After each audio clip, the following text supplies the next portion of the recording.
하나님 감사합니다. 오늘 이 시간도 우리가 이 자리를 지키고 하나님께 예배하며 찬양하며 주의를 성숙케 하시는 감사합니다. 하나님 모든 것이 하나님의 은혜이고 하나님의 능력이고 또한 하나님의 돌보심이고 하나님의 역사하심임을 믿음으로 고백합니다. 우리가 이 땅에 살아감에 있어서 또한 우리가 이렇게 숨쉬고 생활하고 신앙생활할 수 있는 그 모든 것이 오직 하나님의 은혜이며 하나님의 능력임을 이 시간 고백하며 주님 앞에 나아갑니다. 우리의 힘으로 살아가지 않게 하시고 오직 주님의 임재 안에 주님의 그 사랑 안에 갇혀서 주님의 그 구속 안에 갇혀서 살아갈 수 있는 우리 될 수 있도록 인도하시고 주장하여 주시옵소서. 일주일의 삶을 돌아보며 너무나도 많은 순간마다 하나님 아버지의 뜻대로 살기보다는 나의 생각과 나의 뜻대로 내 인생이 마치 주인이 나 있냐 그렇게 살았던 모습을 보게 됩니다. 하나님 이 시간 회개하오니 우리를 정결케 하시고 십자가 보혈의 은혜로 덮으셔서 우리의 영혼 육이 더욱더 주님의 능력으로 충만하도록 그래서 하나님 아버지의 말씀에만 반응하는 삶 살 수 있도록 축복하시고 인도하여 주시옵소서. 예배를 시작합니다. 찬양 중에 거하시는 주님, 찬양받게 합당하신 주님, 홀로 영광받아 주시옵소서. 주님 이르실 줄 믿사옵고 예수님의 이름으로 기도합니다. 아멘.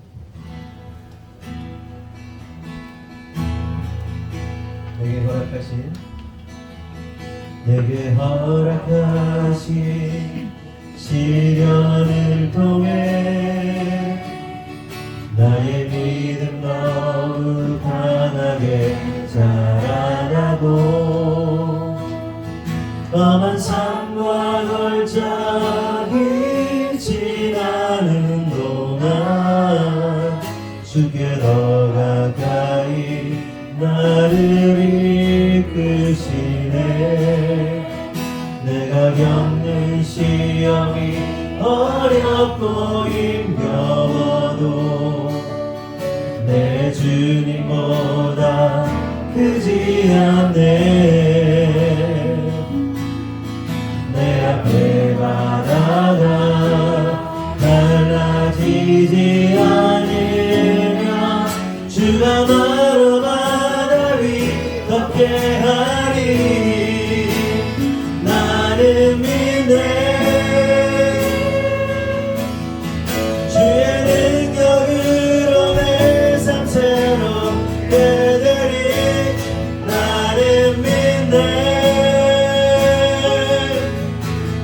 주의 능력으로 담대히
나는 믿네. 주의 능력으로 내 삶 새롭게 되리.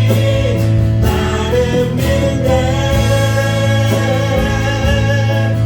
주의 능력으로 담대히 나가리라.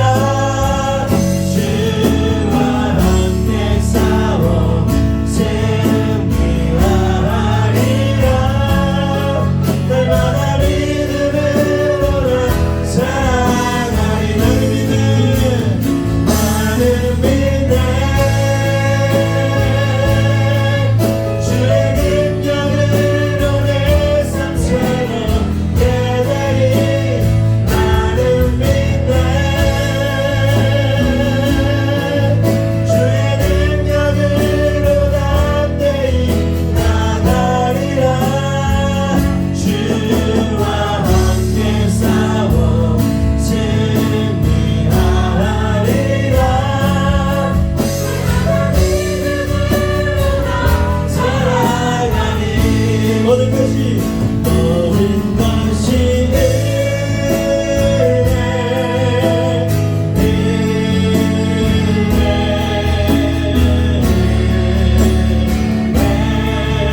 울어갈 때 인터넷 소원일 때 그때가 하나님의 때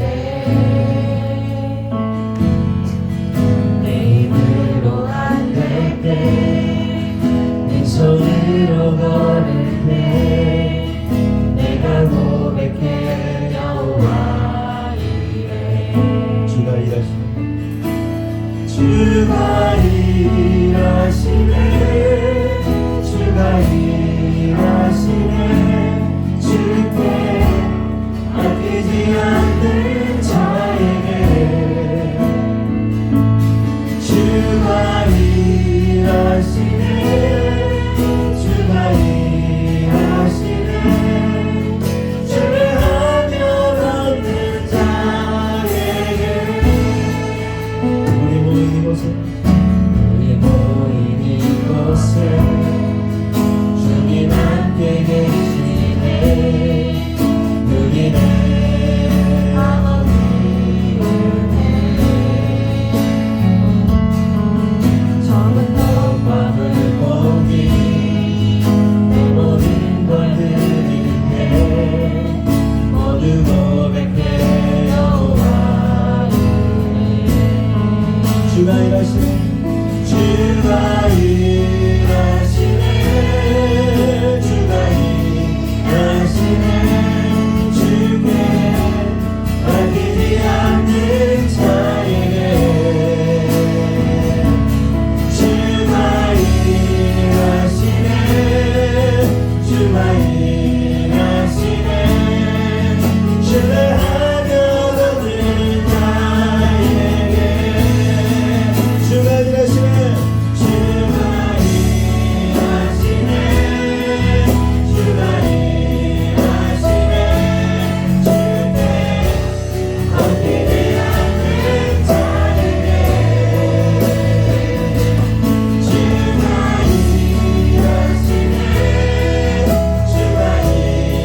일하시네 주를 하며 얻는 자에게 주가 일하시네 주가 일하시네 주가 일하시네 주께 아끼지 않는 자에게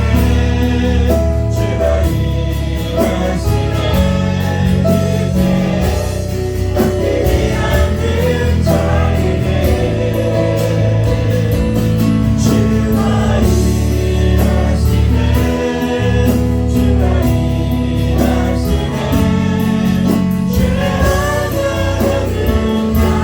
주를 하며 얻는 자에게 주가 일하시네 주가 일하시네 주께 아끼지 않는 자에게 주가 일하시네 주가 일하시네 신뢰하며 얻는 자에게 이 시간 함께 기도할 때 하나님 맞습니다. 주님이 일하십니다. 주님을 신뢰하는 자에게 주님의 역사가 일어남을 믿습니다. 하나님 이 시간 우리의 마음과 뜻과 또한 우리의 삶과 우리의 환경과 우리 안에 일어나고 있는 모든 일들을 주님께 맡기며 주님께 의탁합니다. 일하시는 주님, 역사하시는 주님, 신뢰하는 자에게 일하시는 주님, 결국 최후의 승리를 이루시는 주님, 결국 선함으로 역사하시는 주님을 신뢰한다고 다같이 주여 한번 기도하겠습니다. 주여!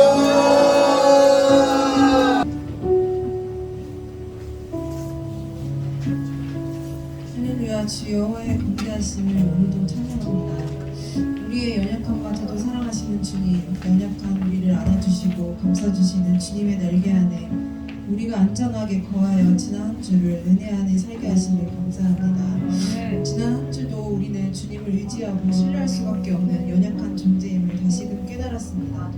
주님의 능력과 한계는 끝없음을, 주님의 시간과 타이밍은 우리는 감히 상상조차 할 수 없음을 다시금 깨달았습니다. 내게 능력 주시는 자 안에서 내가 모든 것을 할 수 있느니라. 빌립보서 4장 13절 말씀. 그럼에도 불구하고 주님은 우리에게 주님의 작은 능력을 허락하셔서 우리가 각자의 자리에서 주님이 주신 작은 능력으로 모든 것을 은혜로 누리게 하셨습니다. 감사합니다, 주님. 우리의 연약함을 발견하게 하심을 감사합니다. 우리는 주님이 아니면 안 되는 아주 작은 존재라는 것을 깨닫게 하심을 감사합니다. 주님, 이번 주부터 평일 예배를 시작하였습니다.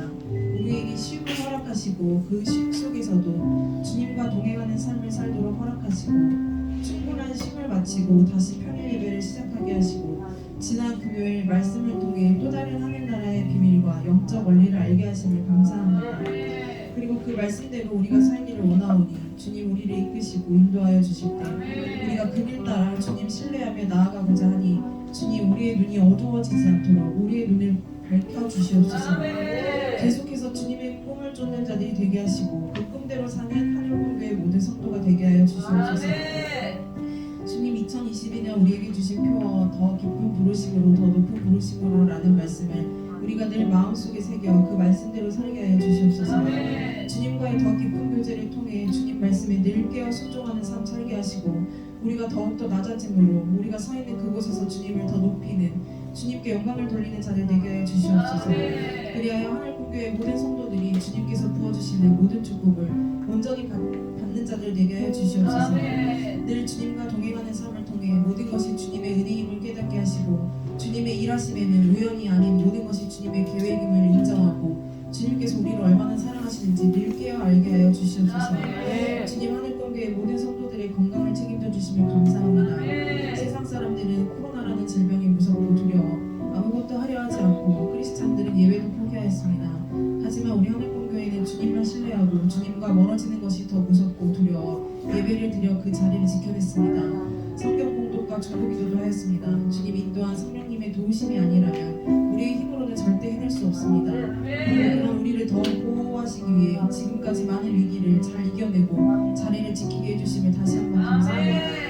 우리의 힘으로는 한 게 하나도 없지만 주님의 인도하심에 따라 우리는 나아가기만 했는데도 우리에게 계속해서 주님의 놀라운 비밀을 알게 하시고 축복에 축복을 더하시고 우리의 기도에 응답해 주시니 감사합니다. 그리고 그 놀라운 비밀을 축복받는 비결을 목사님과 사모님을 통해 알게 하심을 감사합니다. 늘 주님을 먼저 생각하고 주님 일에 앞장서고 주님 위에 사는 오직 주님 나라의 꿈을 꾸는 목사님 사모님을 주님께서 사랑하시고 축복하시고 형통된 삶을 살게 하시고 특별하게 주님의 증인의 삶을 보여주심을 감사합니다. 그리고 그 두 분을 통해 우리 하나님은 살아계신 하나님이라는 사실을 성도들이 모두 깨닫고 같은 축복을 누리며 살기를 기도하고 애쓰시는 목사님 사모님을 주님께서 기억하시고 앞으로도 두 분은 물론 그 자녀들 또한 주님의 축복의 축복을 받으며 형통된 삶을 살도록 주님 인도하여 주시옵소서. 주님의 모든 축복을 온전히 받을 수 있도록 건강을 허락하시고 지금처럼 주님이 하시는데 어려움 없으시도록 모든 길을 주님 인도하여 주시옵소서. 주님 우리 하늘공교회 기억하시어 어르신들 기억하시어 추운 날씨에 감기 걸리지 않고 감기는 물론 모든 병에서 지켜주셔서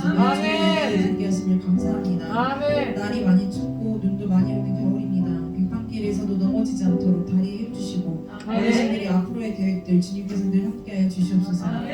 남성교회의 새로운 공간을 허락하심을 감사합니다. 일주일 동안 직장과 사업장에서 받은 스트레스를 세상에 속한 사람들처럼 풀지 않고 교회에서 믿는 자들과 함께 새로운 공간에서 공통된 취미로 교회 안에서 풀어내려고 애쓰는 남성교회 성도들을 주님 기억하시어 그리고 어떤 환경에서도 세상에 속한 자들의 모습이 아닌 주님께 속한 자들의 모습처럼 살아가게 해주시옵소서. 그리하여 그들의 삶에도 주님 늘 개입하셔서 악한 습관들, 건강에 해로운 것들 모두 끊어내게 하시고 건강을 잘 챙겨서 늘 존경받는 가장의 모습을 보며 주님의 청지기들로 세워지게 하여 주시옵소서. 주님 하늘공교회 다음 세대들 올해 입학하는 아이들도 있고 새로운 친구들과 선생님을 만날 준비를 하고 있습니다. 좋은 선생님, 좋은 친구들 만나게 하시고 학년 동안 아무 사고 없이 주님의 보호하심 안에 학교생활 잘할 수 있도록 해주시옵소서. 늘 주님의 선한 영향력을 끼치는 아이들이 되게 하시고 예배하는 만큼의 결과물이 나오게 하시고 예배드리기를 우선시하는 주님께 찬양드리고 영광 돌리기를 즐거워하는 아이들 되게 하여 주시옵소서. 건강을 지켜주시어 학업에 지장 없도록 하여 주시옵소서.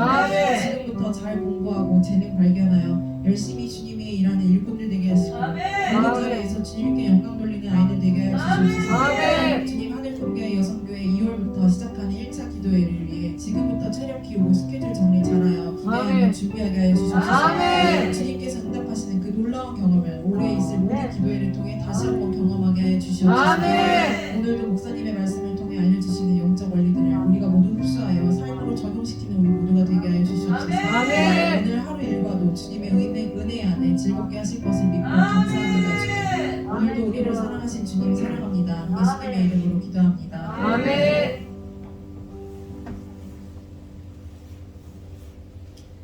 교동문 62번 시편 143편 교독하시겠습니다. 여호와여 내 기도를 들으시며 내 간구에 귀를 기울이시고 주의 종에게 심판을 행하지 마소서. 원수가 내 영혼을 핍박하며 내 생명을 땅에 엎어서 나로 죽은 지 오랜 자 같이 나를 암흑 속에 두었나이다.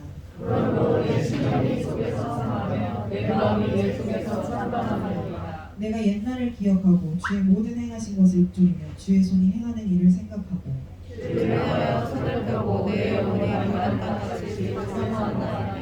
여호와여 속히 내게 응답하소서. 내 영이 피곤하니이다. 여호와여 주의 이름을 위하여 나를 살고 주의 이름으로 내 영혼을 빨간에서 끌어내소서. 주의 인자하심으로 나의 원수들을 끊으시고 내 영혼을 괴롭게 하는 자들과 멸하소서. 나는 주의 종이나이다. 아멘. 성경 말씀 열왕기상 12장 1절에서 24절까지 분독해 드리겠습니다.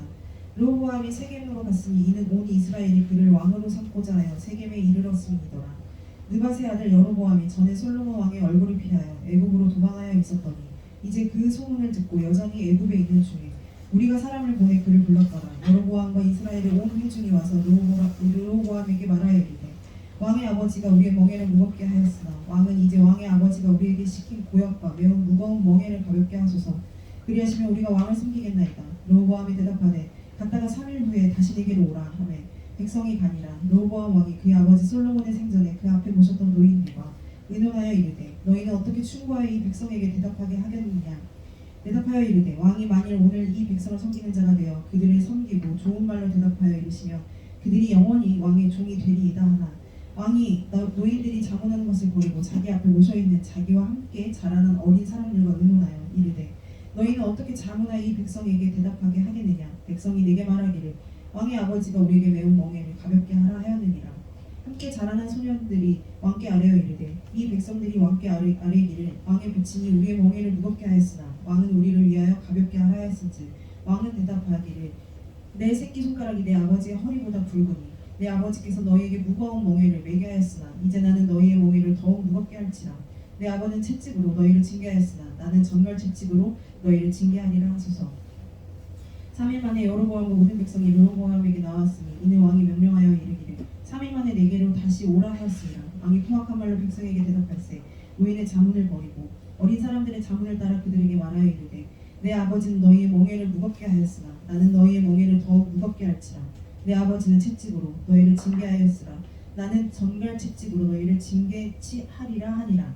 왕이 이같이 백성의 말을 듣지 아니하였으니 이 일을 여호와께서 말미암아 난 것이라.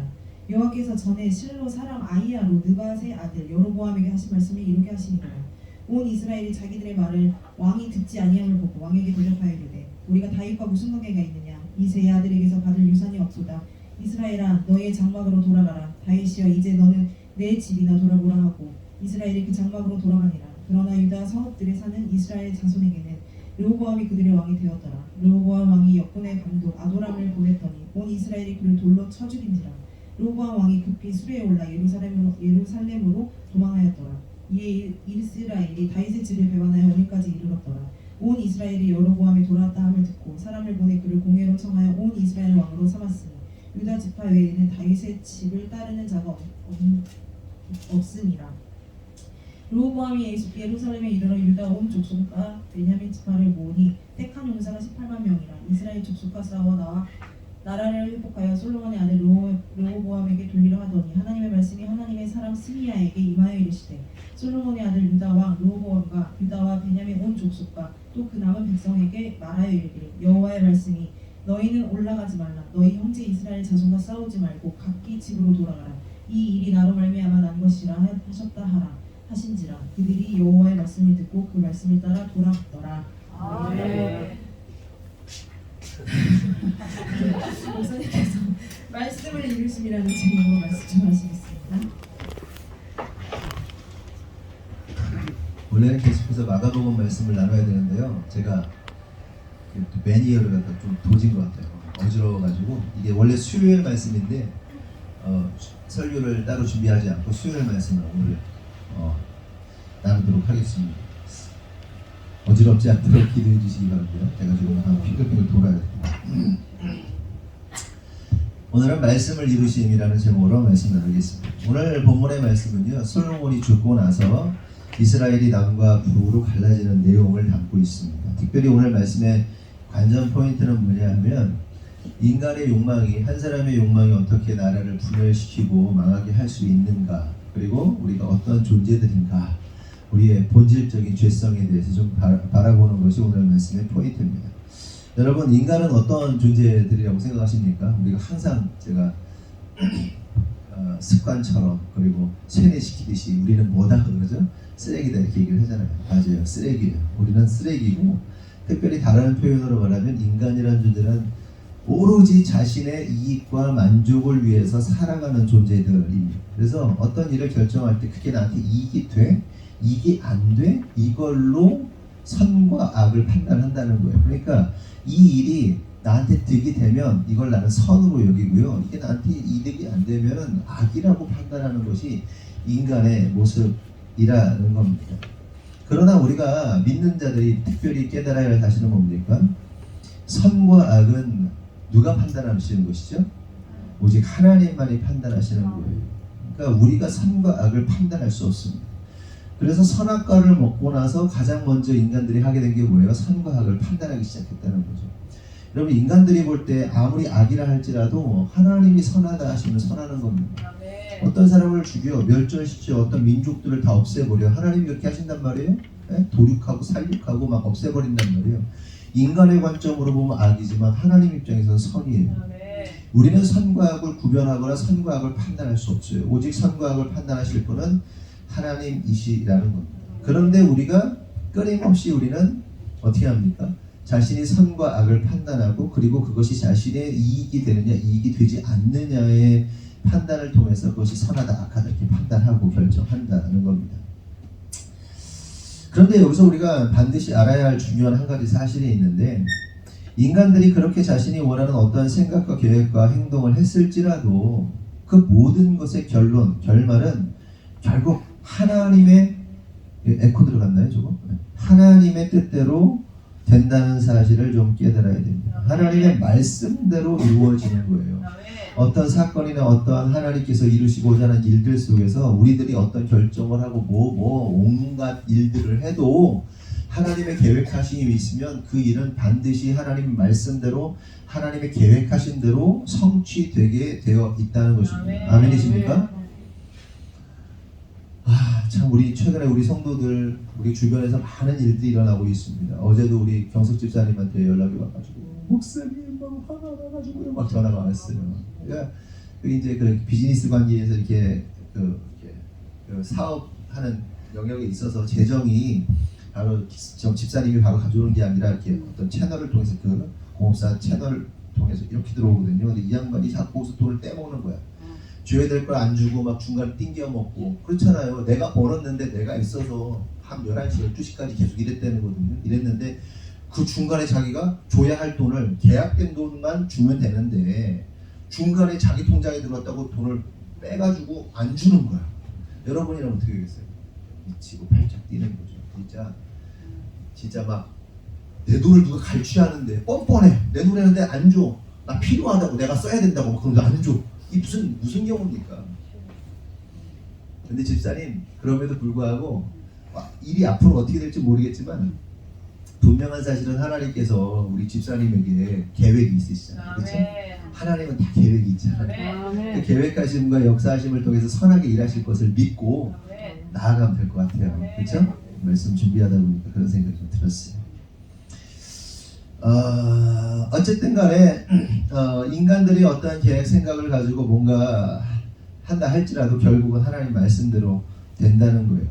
인간의 판단으로 볼 때 선한 모습이든 악한 모습이든 상관없이 반드시 하나님의 뜻대로 이루어집니다.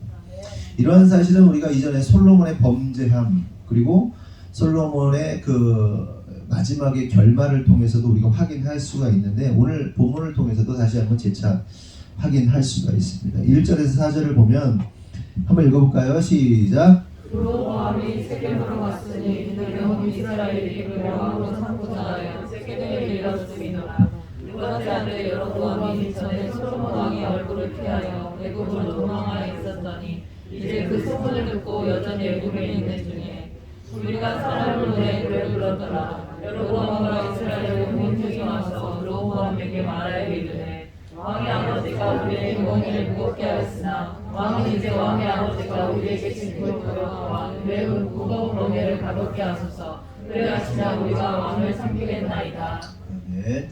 지금 이스라엘의 역사를 보면 이스라엘의 초대 왕이 누구죠? 사울. 그 다음에 2대 왕이 누구예요? 아 진짜 몰라서 그러나? 사울 다음에 다윗이죠. 다윗 다음에 솔로몬이죠.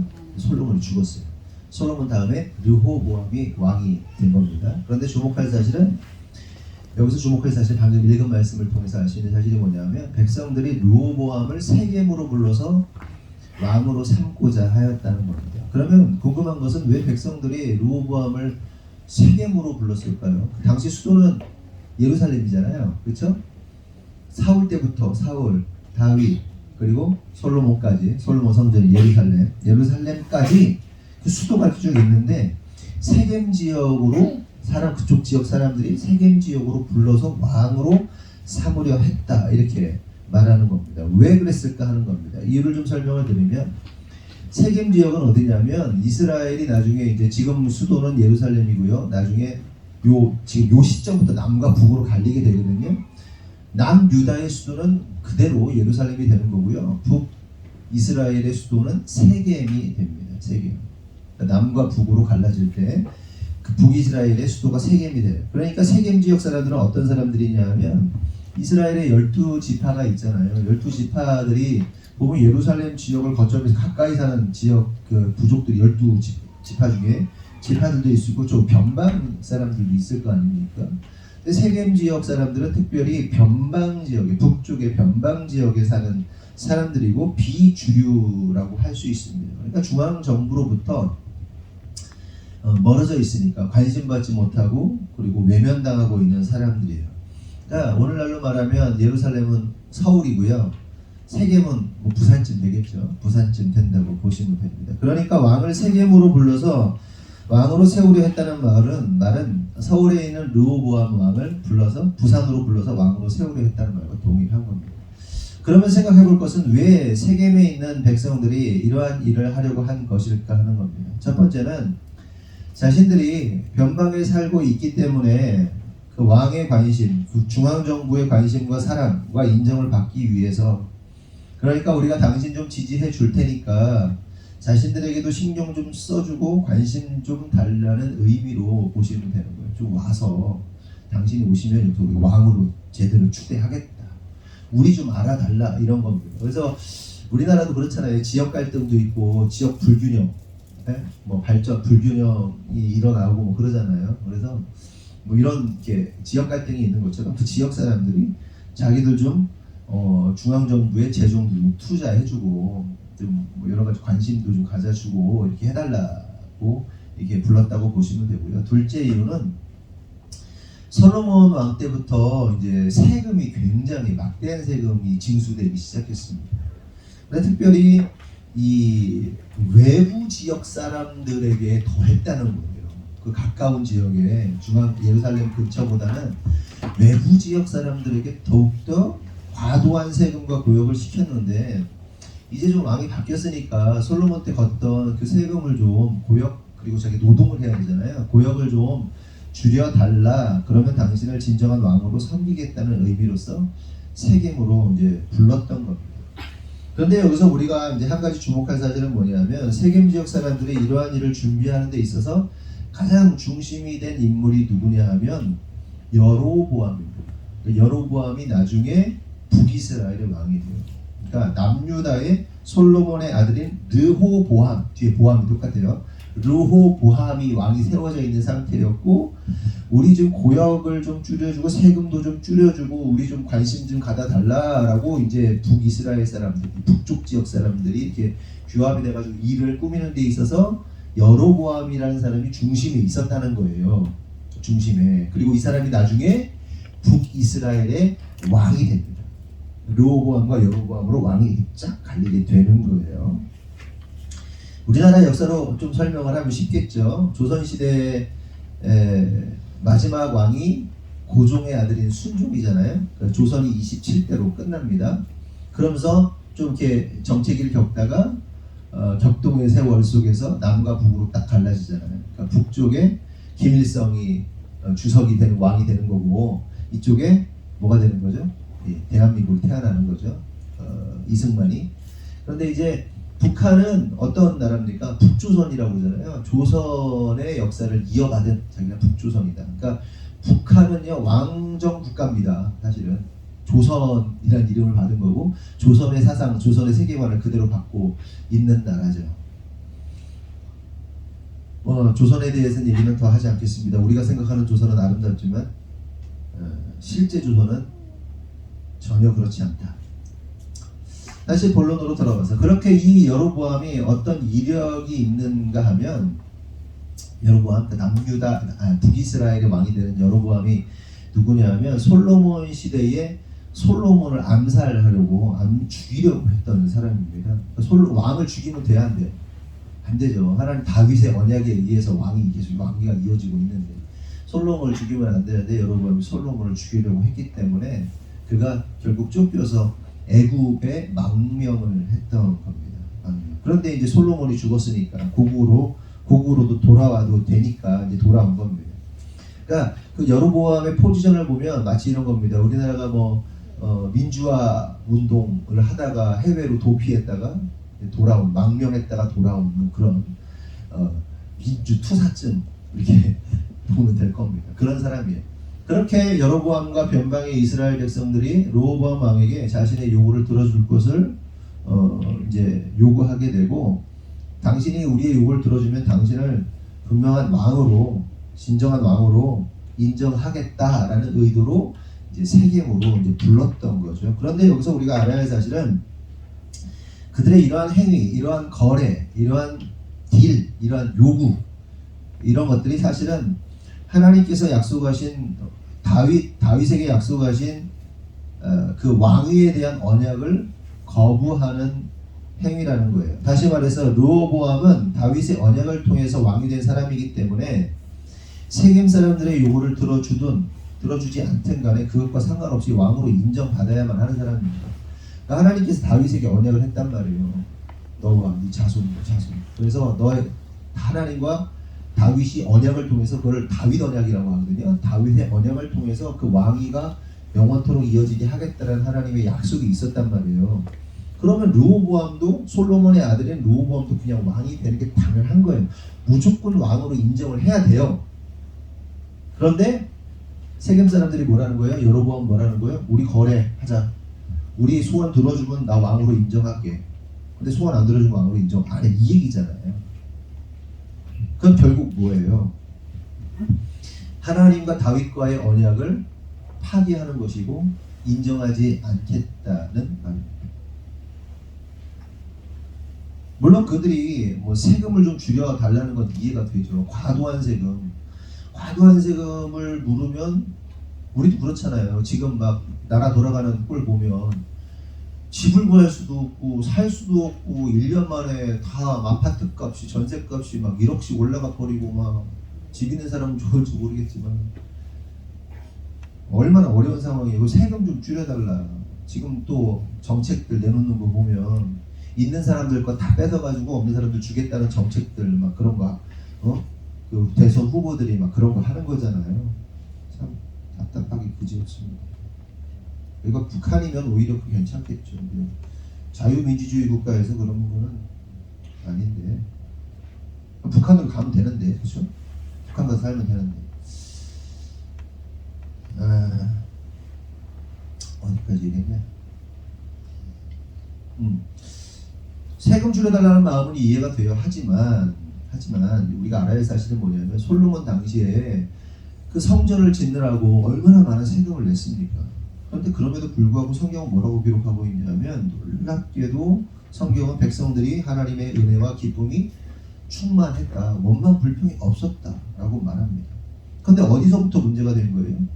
솔로몬이 타락하고 하나님 성전 짓는 것을 뛰어넘어서 자기 성전, 자기 처소 짓고 왕궁 짓고 그리고 수많은 이제 정치적인 방법들을 동원해서 아내들을 맞이하잖아요. 그 아내들을 맞이하면서 그들이 살 수 있는 궁전, 뭐 처소들 만드느라고 하나님의 성전을 짓는 기간보다 2배, 그리고 물질도 몇 배 넘도록 그 자기의 그 권력, 자기의 왕권을 유지하기 위해서 과도한 세금을 걷어들였다는 겁니다. 그리고 그때부터 변방의 지파들이 불평 불만을 할 수밖에 없었고, 그래서 르호보암에게 자기 이제 요구들, 세금 좀 줄여달라고 요구를 했던 거죠. 이해가 되는 바가 있습니다.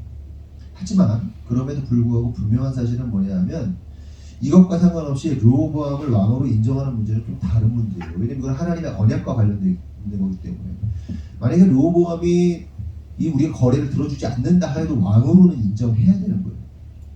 다른 방식으로 세금을 줄여달라고 요구해야 되는 거지, 왕으로 인정하고 안 하고로 그것을 이렇게 딜을 하는 것은 하나님의 언약을 파기하는 행위이기 때문에 그렇게 해서는 안 되는 겁니다. 그렇게 요구를 하자 르호보암이 즉답을 하지 않아요. 바로 답하지 않고 사흘간의 시간을 요구합니다. 사흘 후에 다시 와라, 내가 대답해 주겠다. 그러면서 참모들과 상의를 하게 됩니다.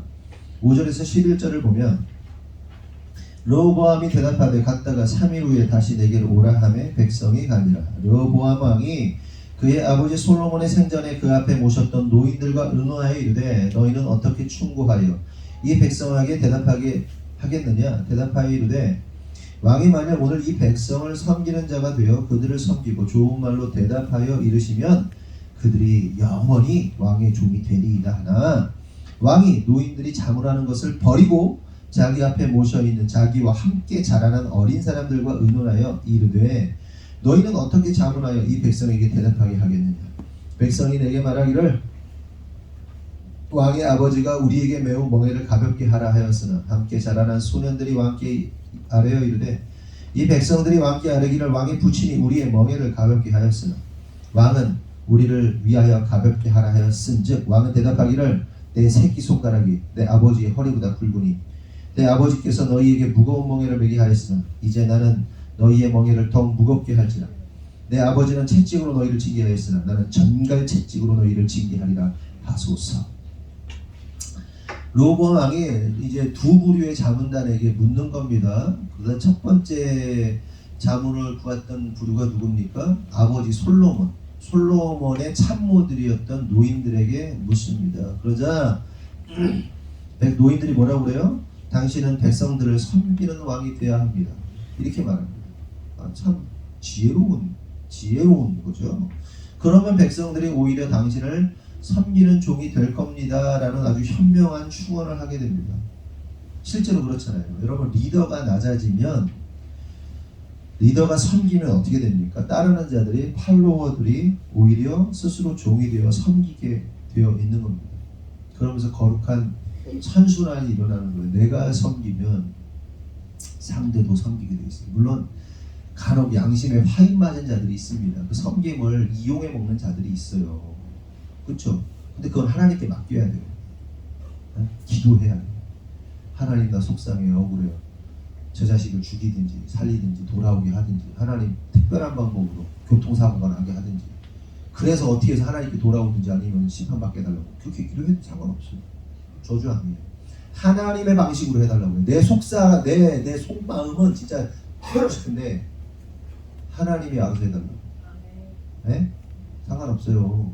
저주 아니에요. 하나님의 방식으로 해달라고. 하나님은요, 죽이기도 하시고 살리기도 하시고 바꿔놓기도 하시고, 아니면 그냥 그 양심, 화인 맞은 양심대로 심판받기도 하세요. 하나님 마음이에요. 그러니까 우리는 하나님이 그 일을 결정하시도록 독려하고, 하나님 나 억울하다고 이렇게 하는 게 필요하거든요.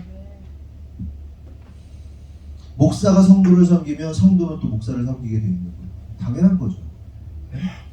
제가 여러분 잡아먹으려고 해보세요. 그럼 여러분들이 나 잡아먹으려고 하겠지. 그 이 흐름은 그러니까 위로부터 물이 아래로 흐르는 거 아닙니까? 응? 밑에서 잘해서 위가 바뀌는 게 아니고 위가 잘해서 아래로 바뀌는 거예요. 이거 순리라고 그래요. 네? 내리사랑이라고 그러잖아요. 위에서 아래로 사랑이 흐르는 거예요. 하나님의 사랑이 우리에 흐르는 거예요. 근데 거역할 수 있어. 밑에서 거역하고 막 반대하는 문단들이 있지. 그럼에도 불구하고 하나님의 사랑이 아래로 흐르는 거예요. 그러면 흐르면 이게 또 다시 도는 거예요. 돌고. 나의 사랑이 하나님으로부터 한 사랑이 또 다른 사람 나를 통해서 다른 사람을 통해서 흘러가고 선순환 되는 거란 말이에요. 이게 얼마나 아름다운 모습입니까? 오프레코드 꺼. 적으로 할 수 있어요. 뭐 법무사를 사든지 변호사를 사든지 하면 이기겠죠. 국토교통부에다가 하면 판결 내주더라고요. 그거 전문가들이 모여서 판결을 내주고 다 되는데 하나님 손에 맡기는 겁니다. 근데 제가 계속 너무 모욕을 당하니까 저 스트레스가 나이가 먹으니까 모욕당하면 안 되더라고요. 나이 먹고 모욕당하니까 제가 마지막 통화 이후로 제가 매니저가 도져가지고 지금 어지러지고요. 고개 탁 돌리면 핀 납니다. 눈 돌리는 것도 어렵고 그런 것도 어렵고. 리더십에 대해서 얘기하는 거예요. 여러분 리더는 섬기는 사람입니다. 리더가 지 기분대로 지 성질대로 하면 시원하겠죠. 당장은. 그러나 그 결과는 무너짐입니다. 그렇게 르호보암 왕은 지혜로운 노구들의 의견을 묵살하죠. 묵살해요. 묵살해요. 우리들도 잘 들어야 돼요. 어르신들의 말을, 지혜의 말을 잘 들어야 돼요. 물론 어르신들이 정황에 맞지 않는 말을 가끔 하실 수도 있는데 삶의 지혜에 관련된 부분들에 있어서는 귀담아 들어야 돼요. 무슨 얘기인지 알죠? 어른들의 말을 귀담아 들어야 돼요. 어릴 때는 저는 그 생각했어요. 우리 엄마가 뭘 알아, 아빠가 뭘 알아, 아니면 어른들이 뭘 알아, 뭐 이런 생각 많이 했거든요. 근데 알아요. 다 알아요. 다 알아요. 어른들만. 이 르호보암 왕도 어른들, 여러분 솔로몬의 참모들이 어떻게 했어요? 솔로몬이 지혜의 왕입니다. 그 밑에서 지혜를 듣고 그 지혜로 충원을 하던 사람들이에요. 여러분 보세요. 저와 제 아내가 뭐 이런 얘기 저런 얘기 하면서 여러분들에게 막 흘려주잖아요. 우리 성도들이 얼마나 지혜롭습니까?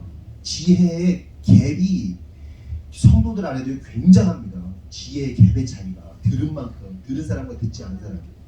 그 지혜의 말들 다른 사람과 따르지 않은 사람의 삶의 갭도 차이도 많이 나고요. 수입의 차이도 많이 나고요. 굉장히 많이 달라져요.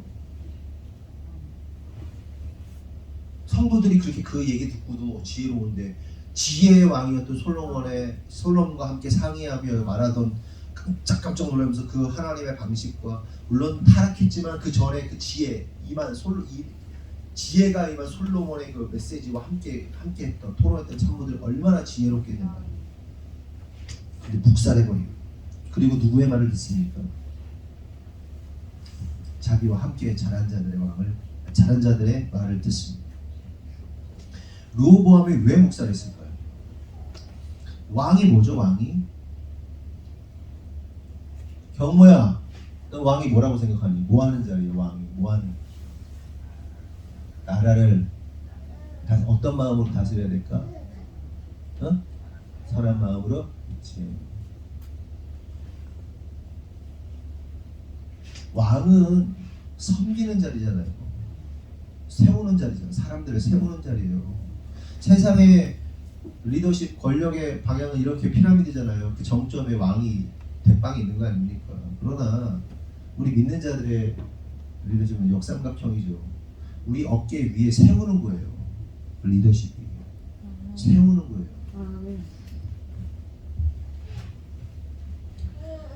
르호보암이 생각했던 리더십은 왕은 뭐예요? 군림하는 자, 권세를 누리는 자, 군림하는 자라고 생각했던 겁니다. 하지만 우리 믿는 자들은 어떤 리더십을 가져야 되는 거예요? 우리 크리스찬 리더십은 그리스도의 능력으로 낮아지는 거예요. 그래? 그러니까 세상에서 내가 진짜 그냥 루저 찌질이야. 그러니까 노력도 안 하고 아무것도 안 하는 사람인데 내가 섬기겠다고 그러면 그 섬김은 퇴색돼. 의미 없다니까. 정말 열심히 살아야 되고요. 정말 애써야 되고요. 정말 부지런해야 되고요. 그런 사람이 열심히 세상에 살면요. 그냥 하나님의 자연 방식에 의해서도 30배, 60배, 100배는요. 하나님 주신 보편적 은혜예요. 믿는 사람한테만 주시는 은혜가 아니란 말이에요. 농사 지시잖아요. 씨 뿌리면 30배, 60배, 100배로 당연히 얻는 거예요. 네? 열심히 뿌렸어. 그러면 그걸 획득한단 말이에요. 하나님의 은혜 안에서. 그럼 그 포지션 안에서 열심히 노력하면, 열심히 살면, 그리스도인답게 살면 어느 포지션에 위치하게 돼 있어요. 무조건. 사장이 될 수도 있고 아니면 그 중간급이 되든 뭐든지 어느 포지션에 있단 말이에요. 그럼 그 밑에 사람들이 있단 말이야. 거기서 리더십을 그리스도의 능력으로 내가 낮아지는 거예요. 그냥 무지랭이 병신처럼 있다가 내가 낮아지겠다고 하는 거는 병신 육갑하는 거예요. 여러분 밑에 사람들이 있어 없어요? 세상이 말하는 포지션 안에서, 여러분이 살아가는 포지션에서 여러분들보다 아래 사람이 있어요 없어요? 없는 사람은 없다니까. 저 코딱지만한 애들도 서열이 있어요. 나이로 서열이 있단 말이에요. 무조건 자기 밑에가 있단 말이야. 그 포지션에서 하나님의 능력으로 낮아지는 거예요. 이해되세요? 근데 하나님이 많이 높여놓으셨어? 그 포지션에서 낮아지는 거예요. 인성이를 위해서 우리가 변호사를 사고 낮아지는 거예요. 하나님이 주신 재정으로 내 돈을, 우리가 번 돈을 쓰겠다는 건 뭐예요? 낮아져서 섬기겠다는 거예요. 살리려면, 아이나우스 살리려면 지금 아이나우스의 구조는 그러니까 그리스도의 능력으로 낮아져야 되는 거예요. 여러분이 놓여져 있는 포지션에서 대충 살면서, 엉망으로 살면서, 늘어서 살면서 내가 섬기겠다? 그러면 안 돼. 근데 그 그리스도의 능력으로만 낮아질 수 있어요. 낮아지는 척이야. 그런데 르호보암은 높아지는 거라고 생각했으니까 그 노인들의 의견을 묵살한 겁니다. 두 번째로 나온 제안은 왕과 함께 자라는 자들이 의견을 제시하죠. 뭐라는 거예요? 그들에게 더욱 가중한 노역과 세금을 부과하라는 거예요. 우리 아버지의 허리는 새끼손가락이기 때문에 뭐 이러면서 집수적밖에 안 된다고. 니는 전갈 채찍으로 그냥 죽여버리겠다고 협박 겁박 놓잖아요. 안타까운 일이죠. 새로 세워진 왕과 젊은 신하들에게 뭐가 있어야 되는 거예요? 애민 정신이 있어요. 애민 정신. 근데 이게 애민이라는 게 백성을 사랑하는 마음인 거죠. 우리로 말하면 영혼을 사랑하는 마음인 거죠. 한번 생각해보자고. 내가 영혼을 사랑하는 마음이 있는가 생각해봐야 돼요. 애민 정신이 있어야 되는데 덜 익은 곡식이 고개를 숙이지 모르는 것처럼 이들이 기세가 등등해서 백성을 잡아먹지 못해서 안달난 걸로. 그래도 그 조선시대 가운데 그 흉악한 시간들 가운데 참 훌륭한 왕들은 있었습니다. 대왕이 두 명이 있죠. 대왕이 조선 전기 대왕, 조선 후기 대왕이 있어요. 조선 전기 대왕이 누구예요? 한글을 창제한 누구야? 세종대왕이. 그럼 조선 후기에는 어떤 대왕이 있을까? 정조를 대왕이라고 부른대요. 정조대왕. 요즘 우리 정조 되게 좋아하잖아요. 그렇죠? 오쏘메크동에 나오는 대왕이 정조잖아요.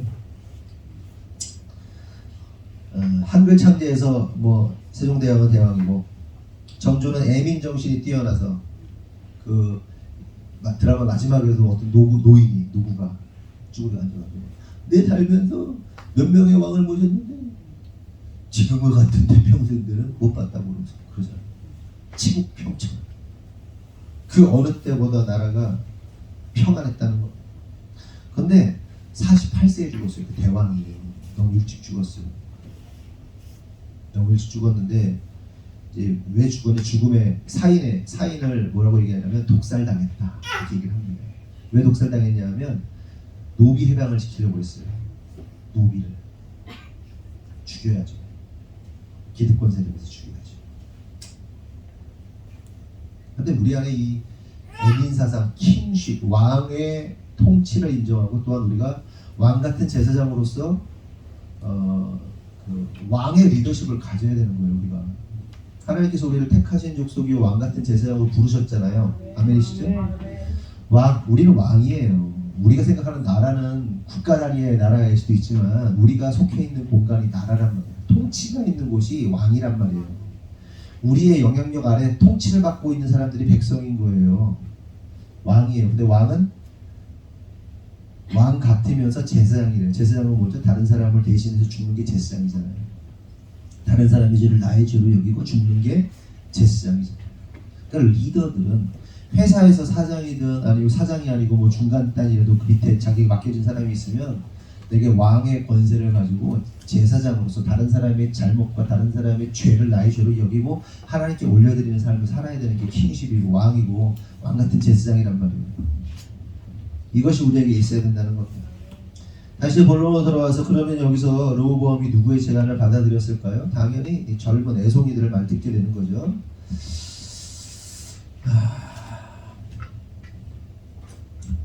그러면서 말씀 한번 볼까요? 12절에서 14절 같이 시작. 여로보암과 모든 백성이 르호보암 왕에게 나아왔으니 이는 그가 명령하여 이르되 사람마다 내게 말씀하였으니라. 왕이 포악한 말로 백성에게 대답할때 의인의 자문을 버리고 어린 사람들의 자문을 따라 그들에게 말하여 이르되 내 아버지는 너희의 멍에를 무겁게 하였으나 나는 너희의 멍에를 더 무겁게 할지라. 내 아버지는 채찍으로 너희를 징계하였으나 나는 정갈채찍으로 너희를 징치하리라 하노라.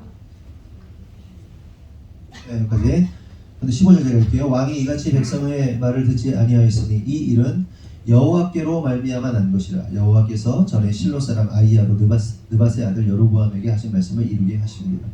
르호보암이 노인들의 자문을 버리고 애송이들의 자문을 따라 엄포를 놓는데 여기서 우리가 알아야 할 사실은 일이 이렇게 돌아가고 있는 것이 여호와께서 이미 말씀하신 것이기 때문에 15절에 말하고 있는 것처럼 과거에 여로보암에게 하신 말씀을 이루시기 위해서 이러한 일이 이렇게 돌아가고 있다는 겁니다. 그러니까 르호보암은 자신의 결정에 의해서 참모들의 결정에 의해서 돌아가고 있다고 생각하겠죠. 하지만 이 모든 것이 하나님의 계획하심이고 하나님의 뜻하신 대로 돌아가고 있다는 것을 깨달아야 됩니다. 그러면서 16절을 보면 온 이스라엘이 자기들의 말을 왕이 듣지 아니함을 보고 왕에게 대답하여 이르되 우리가 다윗과 무슨 관계가 있느냐? 이새의 아들에게서 받을 유산이 없도다. 이스라엘아 너희의 장막으로 돌아가라. 다윗이여 이제 너는 내 집이나 돌아보라 하고 이스라엘이 그 장막으로 돌아가니라. 그러니까 매몰차게 거절의 의사를 이제 듣자 세겜 사람들이 어떻게 합니까? 방금 전에 한 읽은 말씀대로 반응을 보이는 거예요. 그런데 여기서 중요한 사실은 뭐냐면 르호보암에게 거절당했잖아요. 그러면 르호보암을 원망하면 되는데 지금 누구에게 원망하고 있죠? 다윗에게 원망하고 있죠.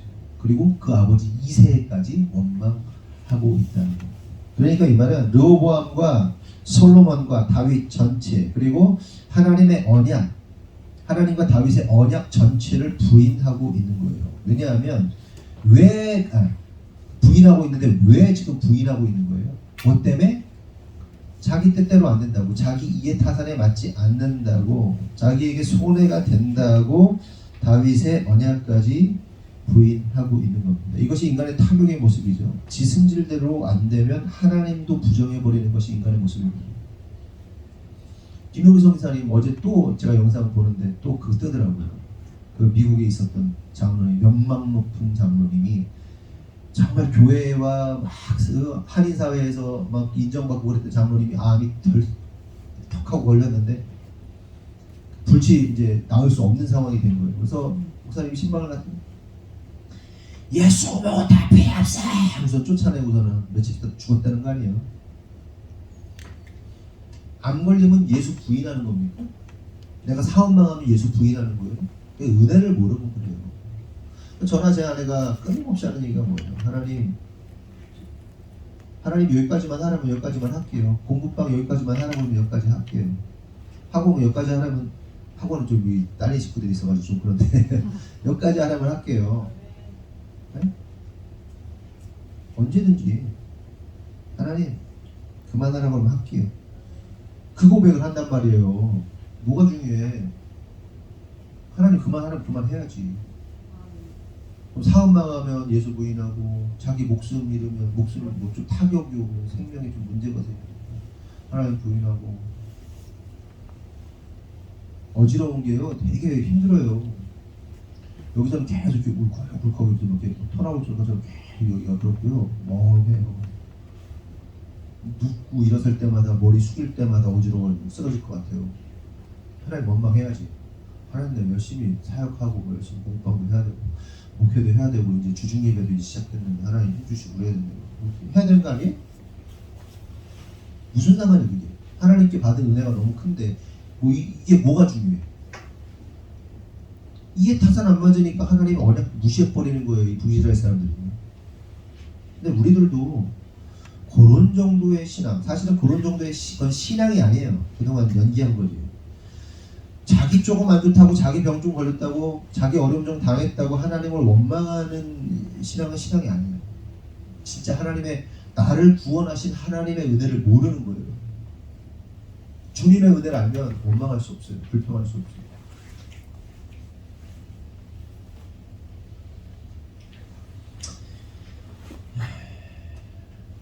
계속해서 17절에서 20절 그냥 여러분 눈으로 읽으세요. 그렇게 르호보암은 유다 성읍의 이제 왕이 됩니다. 그리고 르호보암은 세겜 사람들에게 역군의 감독을 보내요. 그러니까 백성을 징집해가지고 모욕을 시키는 감독을 하나 보내거든요. 아도람을 보냈는데 그 백성들이 어떻게 했어요? 열이 받죠. 좀 들어달라는데 안 들어주고 좀 줄여달라는데 안 줄여주고 더 막 일 시킨다고 그러니까 화가 난 세겜 사람들이 그 아도람을 현장에서 죽여버립니다. 근데 그때 때마침 솔로몬을 피해 애굽으로 망명했던 여로보암이 타이밍 기가 막히게 이제 돌아오는 거예요. 그 소식을 들었죠. 아 지금 판이 이렇게 돌아가는구나. 지금 내가 가면 왕 되겠구나. 그렇죠? 솔로몬을 암살했던 자였기 때문에 암살하려 했던 자이기 때문에 죽이려 했던 자이기 때문에 반대하는 입장에서 왕으로 세울만 하죠. 왕으로 그렇게 여로보암을 중심으로 북이스라엘 10지파가 여로보암을 중심으로 모이게 되고 나머지 2지파가 르호보암 남유다가 되는 겁니다. 그러자 화가 난 이제 감독관이 죽었으니까 화가 난 르호보암이 변방의 이스라엘 족속과 싸우기 위해서 군대를 모집하게 되고 그렇게 베냐민 지파까지 포함해서 18만 명을 소집해서 여로보암하고 백성들 죽이려고 합니다. 그러자 하나님께서 스마야라는 사람에게 임해서 북이스라엘과 싸우지 말고 각기 집으로 돌아가라고 하나님 말씀하시는 거예요. 그러면서 하나님께서 뭐라고 하시느냐? 이 일이 나로 말미암아 난 것이다 이렇게 말씀하십니다. 그러니까 지금 이 돌아가고 있는 모든 판세들이 누구에 의해서 돌아가고 있다는 거예요? 하나님의 계획과 하나님의 역사 안에서 돌아가고 있다는 겁니다. 그렇다면 여기서 우리가 생각해볼 사실은 지금 현 상황 속에서 누가 잘하고 잘못한 것일까? 이런 생각 해봐야 되잖아요. 우리가 어떤 사건을 맞이하게 되면 내가 잘한 건가 못한 건가 이런 생각을 좀 해봐야 될 거 아닙니까? 여러분이 르호보암 왕이나 여로보암 왕이라고 한번 생각해 보세요. 여러분이 그 위치에 있었다면 여러분의 생각과 판단과 행동이 잘한 것이라 생각했겠어요? 못한 것이라고 생각했겠어요? 여러분이 어떤 사건이 일어났어. 그러면 내가 행동하는 그 모든 것이 보통은 다 잘했다고 생각하지 않나요?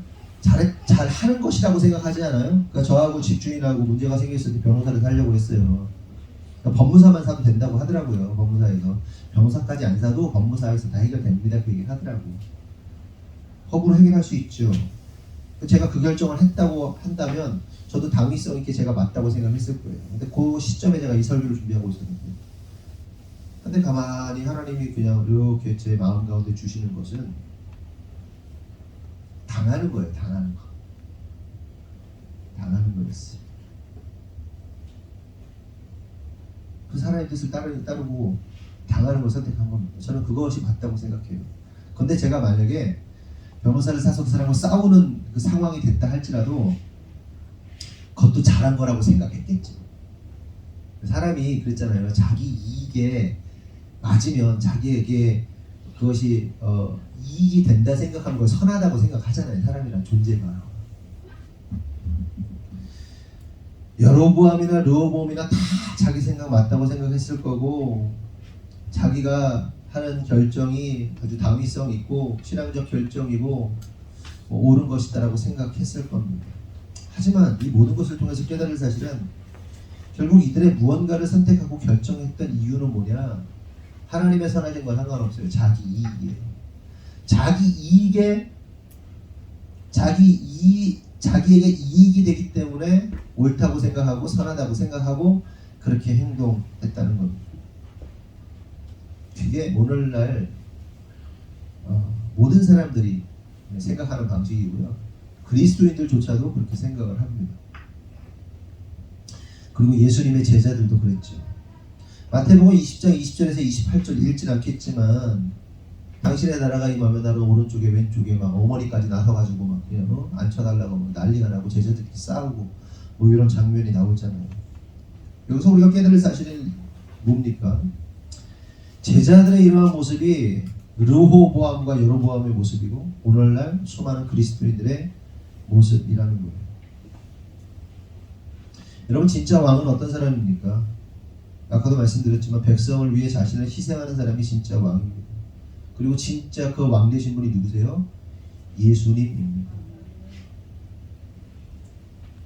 그리스도인들은 군림하며 사는 이들이 아니에요.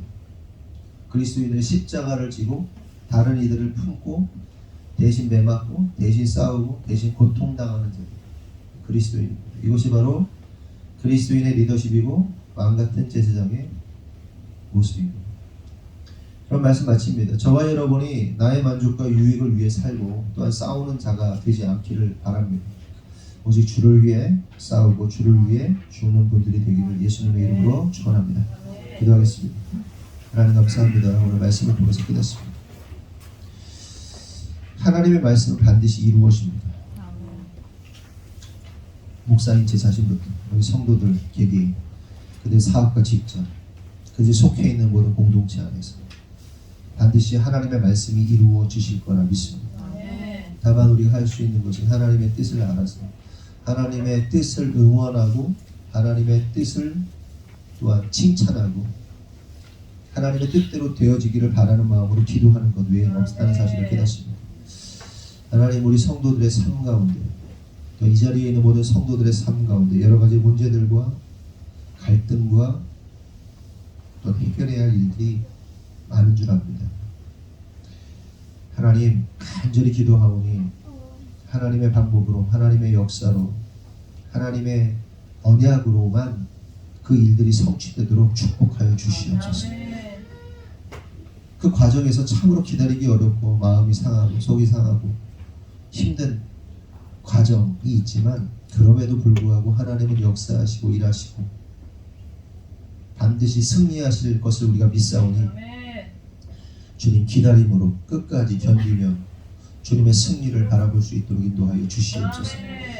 가만히 지나온 세월들을 돌이켜보면 얼마나 많은 어려움의 순간들, 위기의 순간들이 있었습니까? 근데 그럼에도 불구하고 모든 것 하나님 승리하셨는데 지금 우리 눈앞에 놓여져 있는 여러 가지 어려움들 때문에 우리가 하나님을 신뢰하지 못하고 무너질 때가 참으로 많습니다. 하나님 그동안 역사해 오셨던 것처럼 앞으로도 우리에게 그렇게 역사하실 줄 믿사오니 선하신 주님께서 승리하셔서 주님의 이름을 주님의 영광을 더 높여 주시옵소서. 주님께서 그렇게 일하실 것을 믿사오고 예수님의 이름으로 기도합니다. 아멘. 교회 소식 뭐 있나요? 하성의 말씀 알고 있습니다. 구호 준비! 더 높은 부르심으로! 아멘. 기도하겠습니다. 하나님 감사합니다. 오늘 말씀을 통해서 깨닫고 그렇게 주님의 뜻대로 주님의 뜻을 신뢰하며 나아가기로 우리가 결정합니다. 하나님 살아가면서 참 어려움들이 많은데 그 모든 어려움들 다 예수 십자가의 능력으로 이겨내게 하시고 특별히 각자 맡겨진 위치에서 또는 사명 안에서 낮아짐으로 예수 십자가의 능력으로 낮아짐으로 오늘도 승리할 수 있도록 인도하여 주시옵소서. 하나님 기도하는 것은 우리 성도들이 주님 앞에 예물을 드립니다. 네 손길마다 축복하시고 우리의 삶과 가정과 사업과 직장 가운데 하나님 개입하시고 하나님의 뜻 안에서 그 삶과 가정과 직장이 잘 세워지도록 역사하여 주시옵소서. 특별히 재정적인 어려움 있지 않게 하시고 또한 마음 가운데 샬롬의 평강, 전쟁이라 할지라도 전쟁 가운데 임하는 그 샬롬의 평강이 넘치도록 주님 축복하여 주시옵소서. 나에게 오직 주가 아시나니 오직 주님이 아시니 그 주님만 믿고 따라가는 우리 모두 될 수 있도록 주님 역사하여 주시옵소서. 지금은 우리 구주 예수 그리스도의 은혜와 하나님 아버지의 무한하신 사랑과 성령님의 감화 감동 내주 역사하시니 오늘 주님의 뜻대로 살기로 결정한 모든 성도들 위해 지금으로부터 영원토록 함께 하시기를 간절히 축원하옵나이다.